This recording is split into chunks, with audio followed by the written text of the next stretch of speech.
नमस्कार दोस्तों। क्या आपको नहीं लगता कि जिंदगी में कुछ रिश्ते ऐसे बनते हैं जो बहुत थोड़ी देर के लिए हमारी जिंदगी में आते हैं, कुछ दिन के लिए, और एक बहुत प्यारी सीख दे के चले जाते हैं। कुछ ऐसा सिखा जाते हैं जो कि हम जिंदगी भर याद रखते हैं। चलिए आज आपको मैं उड़ान पे ले चलता हूं। Let's go to Switzerland. Switzerland दुनिया की सबसे खूबसूरत कंट्री, और वहां एक बहुत प्यारा शहर लौजान। मेरी ये कहानी आज की उसके हिस्से की धूप लौजान की है। लौजान में एक अरेंजमेंट है जो कि वेस्ट में है, इंडिया में अभी भी नहीं है। उसको हम लोग कहते हैं हॉस्पिस। हॉस्पिस वो जगह है जहां टर्मिनली इल, वो मरीज जो कि जिंदगी की आखिरी जंग में हो, कैंसर के मरीज, अल्जाइमर्स के मरीज, 70 प्लस 75 प्लस, जिनके घर वालों ने भी उनको मेंटली तो आज़ाद कर ही देते हैं, फिजिकली भी आज़ाद कर दिया। ये लोग सब एक जगह पर रहते हैं। इनकी बहुत अच्छे से देखभाल होती है, बहुत प्यारी जगह होती है, इनके बैठने की जगह होती है। There is a beautiful kitchen जहाँ पर इन लोगों का खाना बनता है। एक क्लब टाइप का होता है। ये लोग वहीं रहते हैं और अपनी ज़िंदगी की आखिरी जंग ये लोग एक साथ मिलकर प्यार से लड़के जैसे भी हो साथ बिताते हैं। तो मेरी आज की कहानी उसके हिस्से की धूप उसी ऐसे हॉस्पिस की है। लौजान में एक लेक है, लेक लेमन, जो कि वेविस से जिनीवा तक है। एक तरफ एल्प्स की पहाड़ियाँ साउथ फ्रांस, और दूसरी तरफ वाइनयार्ड्स, अंगूरों के बगीचे जहाँ की बहुत बढ़िया वाइन बनती है। बहुत खूबसूरत जगह है जनाब, कभी मौका लगे तो जाइएगा। डेनियल हॉस्पिस में रहता था। 80 वर्ष की उसकी आयु थी और कैंसर के 3rd स्टेज पर था। इंटेस्टाइन्स का कैंसर था उसको। घर वालों ने उसको छोड़ दिया था। पत्नी थी नहीं, एक बेटी थी, वो भी बीमार सी हालत में थी। उसने भी अपने बाप को छोड़ दिया था हॉस्पिस में कि जा बेटा जा, वहीं पर अपनी जिंदगी बिता। तो डेनियल हॉस्पिस में ही रहता था। रोज सुबह धीमे धीमे चलता हुआ नीचे लेक लेमन के पास आ जाया करता था और एक बेंच पे बैठ के धूप सेका करता था। दिमाग से थोड़ा सा अड़ियल हो गया था, थोड़ा सा रूड भी था। नेचुरल है, अकेला इंसान। तो डेनियल एक दिन ऐसे ही बैठा हुआ था, सामने एक बहुत खूबसूरत सफेद हंस का जोड़ा वहीं पर लेक लेमन में अटखेलियां कर रहा था। डेनियल उसको शांति से देख रहा था। तभी उसको एक आवाज आई, हेलो, क्या मैं यहां बैठ सकती हूं? डेनियल ने पीछे मुड़ के देखा। एक 75-80 वर्षीय महिला, बहुत खूबसूरत गुलाबी रंग का हाई नेक का कोट, स्वेटर पहने हुए, स्कर्ट पहने हुए खड़ी हुई थी। क्या मैं यहां बैठ सकती हूं?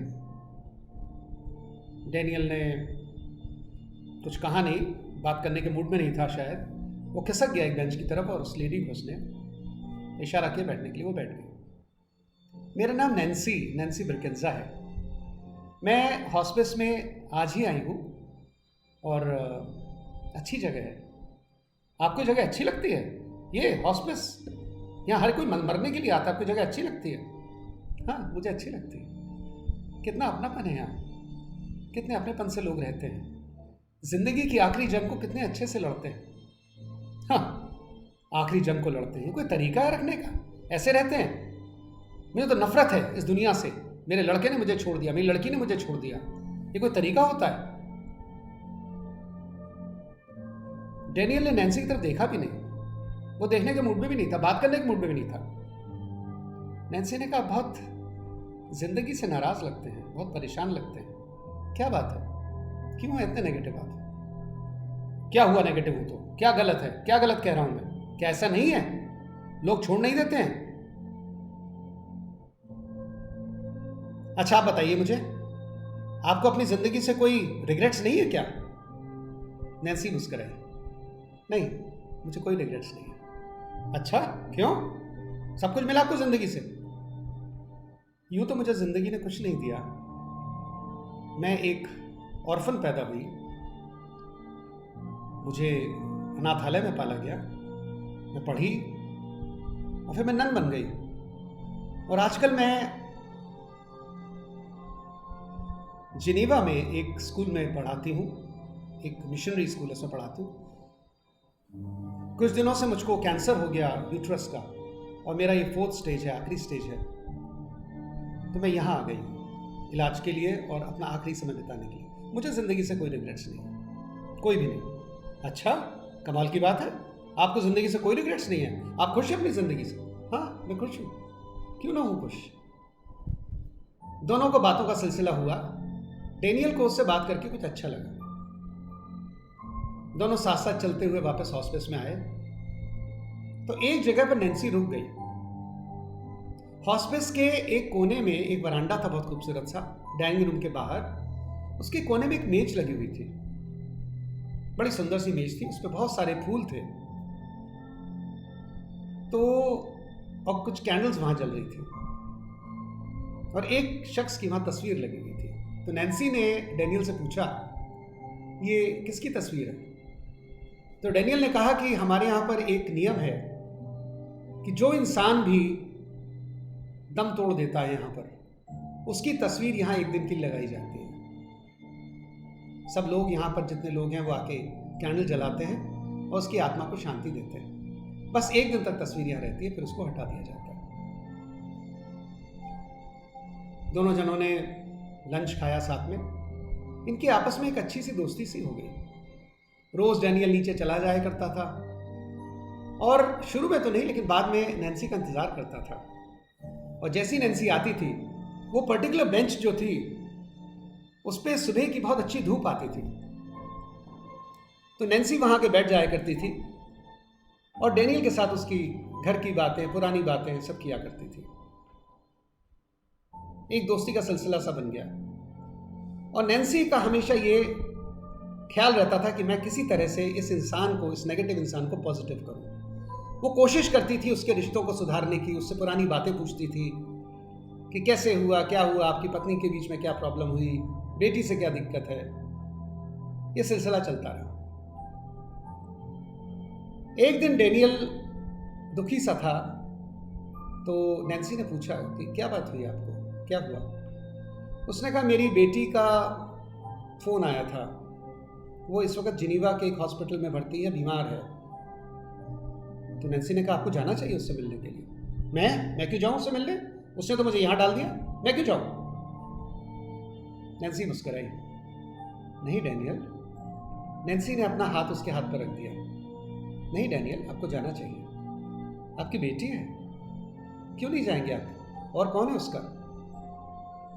डैनियल को समझाना बड़ा मुश्किल था, लेकिन नैन्सी का सकारात्मक विचार धीमे धीमे करके डैनियल के दिमाग में घर कर गया था। डैनियल ने कहा, ठीक है नैन्सी, मैं जाता हूं।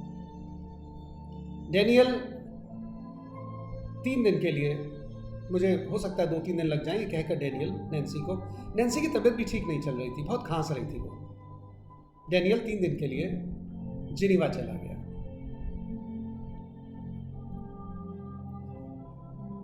इस बीच नैन्सी अकेली आती थी नीचे और धूप में बेंच पे बैठा करती थी। 3 दिन बाद जब डैनियल आया लौट के जिनीवा से, तो रात हो चुकी थी। वो आया और सीधा अपने कमरे में चला गया और सो गया। सुबह उठा वो, उसने नाश्ता किया तो नैन्सी वहां नहीं थी। वो जब बाहर आया तो उस मेज पर जाकर वो ठिठक गया। वो मेज जिसमें फूल लगा करते थे, वहां फूल लगे हुए थे, 10-12 कैंडल जल रही थी और सामने नैन्सी बर्किंजा की तस्वीर लगी हुई थी। डैनियल ने नैन्सी को खो दिया था। तभी वहां पीटर नाम का जो एक और मरीज था, जो इन लोगों का दोस्त सा बन गया था, वो आया। उसने कहा, डैनियल, नैन्सी चली गई। कल रात को ही रात को नहीं, कल शाम को ही उसकी हालत बहुत खराब हो गई थी। She passed away. जाते जाते वो एक पत्र छोड़ गई है तुम्हारे लिए। डैनियल की आंखों से आंसू बह निकले। उसने वो पत्र खोला। उसमें नैन्सी ने लिखा था, प्रिय डैनियल, ये मेरा साथ तुम्हारे साथ बस यहीं तक था। मैं जा रही हूं। गॉड ने चाहा तो फिर अगले जन्म में तुमसे मुलाकात होगी। मेरे मन में तुम्हारे लिए एक स्पेशल जगह बन गई थी और वो आज भी है। अपना ख्याल रखना दोस्त, और कभी भी नेगेटिव मत होना। जिंदगी में जो भी दुख हैं, जो भी सुख हैं, वो सब अपने हैं। हम जितना बांट सकते हैं उतना बांटें। बाकी हमको सब ये जर्नी, ये रास्ता अपने आप इख्तियार करना पड़ता है, अपने आप तय करना पड़ता है। खुश रहना दोस्त, मुस्कराते रहना। तुम्हारी मुस्कुराहट में ही मुझको अच्छा लगता है। और देखो, वो बेंच पे जो धूप है ना, मेरे हिस्से की धूप भी तुम ले लेना, जो तुम मेरे लिए रोज छोड़ दिया करते थे। तुम्हारी नैन्सी। डैनियल 10 मिनट तक बैठा रहा वहां पर। नैन्सी की तस्वीर को देखता रहा। उसके आंसू रुक गए थे। उसको मालूम था कि बहुत जल्दी उसकी नैन्सी से फिर मुलाकात होगी, किसी और दुनिया में। डैनियल ने उस पत्र को दोबारा से पढ़ा और धीमे धीमे चलता हुआ नीचे लेक लेमन के पास आया और उस बेंच पर बैठ गया। आज वो पूरी बेंच पे नहीं बैठा, फिर से साइड में बैठा, क्योंकि दूसरी साइड पे तो नैन्सी के हिस्से की धूप थी ना। उसने अपना हाथ बेंच की उस तरफ रखा और नैन्सी की यादों में खो गया।